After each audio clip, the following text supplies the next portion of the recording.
1.5 लाख का पर्स का झूठ तो बोल दिया, लेकिन अपना सच नहीं बोला कि 35 सिग्नेचर झूठे मैं रोज कराती हूँ।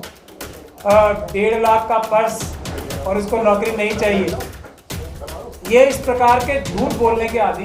साहब आप किसकी बात कर रहे हैं? वो नौकरी में जाना ही नहीं चाहती तो 1.5 लाख रुपए का तो पर्स लेके चलते हैं, हर रोज पर्स बदलती है।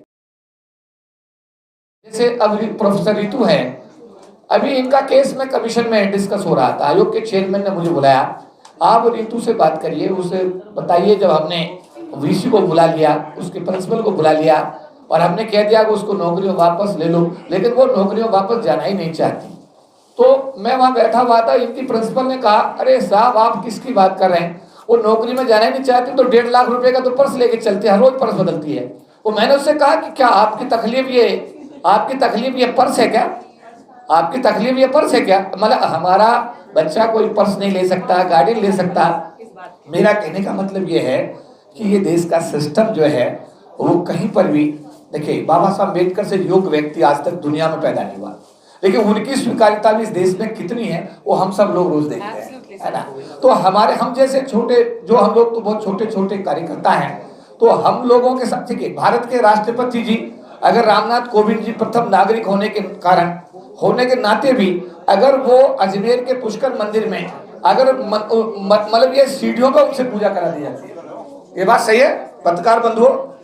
और उसके बाद में जो वर्तमान राष्ट्रपति हैं अभी जो कहीं मंदिर में, उनको बाहर से पूजा कराई जाती है और सरकार के जो दूसरे सामान्य जाति के मंत्री हैं वो मंदिर की जो मूर्ति है उसके पास जाकर के पूजा करते हैं। ये तो आप सब लोग देखते ही हैं। तो इन सब बातों को कहीं ना कहीं इनका एंड होना है, और इसका एंड करने की जिम्मेदारी हम जैसे आप जैसे लोगों की है। आप मीडिया का काम बहुत मुस्तैदी से चला रहे हैं, आप सबका मैं साधुवाद करता हूँ। प्राचा जी अपना संघर्ष कर रहे हैं, प्रोफेसर रितु संघर्ष कर रही हैं और साथी संघर्ष कर रहे हैं, हमारे छोटे भाई एडवोकेट भानु प्रताप जी और साथी हैं जो संघर्षशील हैं। तो हम सब लोग मिलकर के अम्बेडकरवाद को जिंदा रखेंगे और हर हालत में बाबा साहब के मिशन को हम पूरा करके रहेंगे। सभी को जय भीम न बताए।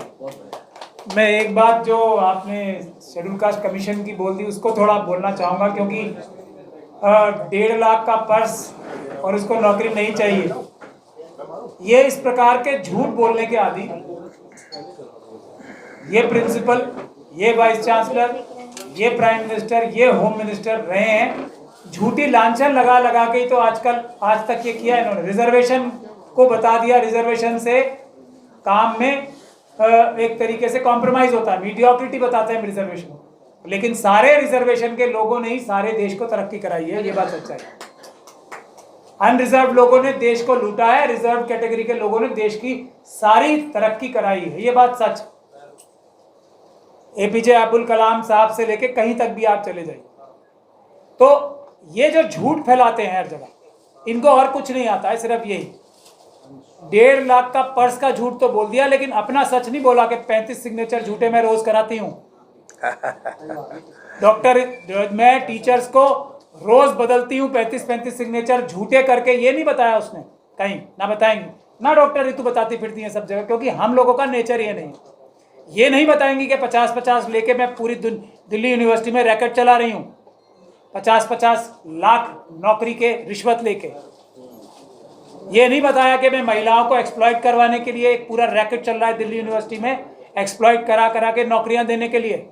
ये नहीं बताएंगे वो अपनी काले कारनामे। तो ये भी नैरेटिव वो छुपाते हैं। ये बताना भी बहुत ज़रूरी है कि डॉक्टर रितु इस वक्त मजबूर होके पकौड़े तलने के लिए मजबूर हो गई है, लेकिन उसके बारे में क्या क्या भ्रांतियां, क्योंकि इनहेरेंटली वो डॉक्टर सविता रॉय जैसी दिख नहीं सकती। इनहेरेंट प्रॉब्लम है ना दोनों की, क्योंकि ये उससे ज़्यादा समझदार है, उससे ज़्यादा प्रेजेंटेबल है। ये कितनी भी कोशिश कर ले डॉक्टर रितु, ये डॉक्टर सविता रॉय जैसी की बेकार मानसिकता की बन ही नहीं सकती, ना अपीयरेंस की ना मानसिकता की। मैं अपीयरेंस पे कमेंट नहीं करना चाह रहा था, लेकिन रोका नहीं जा रहा मुझे। तो ये इनहेरेंट है, ये ऊपर है, गॉड गिफ्ट है। तो मुझे यही कहना था, क्योंकि धन्यवाद।